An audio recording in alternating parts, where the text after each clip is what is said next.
ఇది ఇదిగోండి, సిద్ధం పోస్టర్ ఇంకా ఉంది.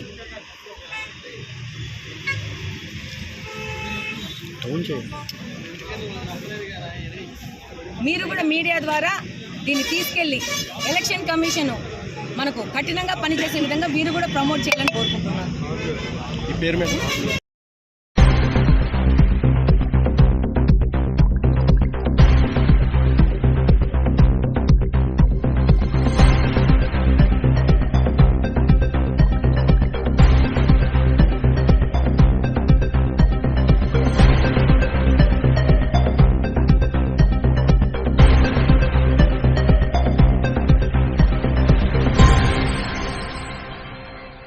కారు వెనక ఇలా బైక్ పెట్టి ఆపారు. కారు వెనక ఇలా బైక్ పెట్టి ఆపారు.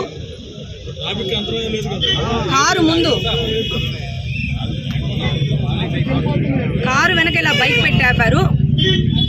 ఇలా ట్రక్ పెట్టారు. బీబీజే అనే ట్రక్ పెట్టేసి ఆపారు. కారు టైర్ల కింద సిమెంట్ బ్రిక్స్ పెట్టి ఆపారు. కంప్లీట్ గా ఇది మహిళల మీద దాడి. ఈ వైసీపీకి సంబంధించిన వాళ్ళు ఏమి చేసినా చెల్లుతుందని ఎందుకు అనుకుంటున్నారు? వీళ్ళకి ఎవరు సపోర్ట్ ఇస్తున్నారు? ఏ డిపార్ట్మెంట్ వాళ్ళు సపోర్ట్ ఇస్తున్నారు? మనల్ని మనం ప్రశ్నించుకోవాలి. చివరికి పోలీసులు వచ్చి నన్ను పోలీస్ స్టేషన్కి రమ్మంటున్నారు తప్పితే ముందు వెనుకున్న ట్రక్కుని, బైక్ని, టైర్ కింద ఉన్న సిమెంట్ బ్రిక్స్ని తీయట్లేదు. సిమెంట్ బ్రిక్స్ ఫోటోలు కూడా ఉన్నట్టున్నాయి, అవి కూడా తీసుకోండి, మీరు పబ్లిష్ చేయండి. నా పేరు మాధవి అండి.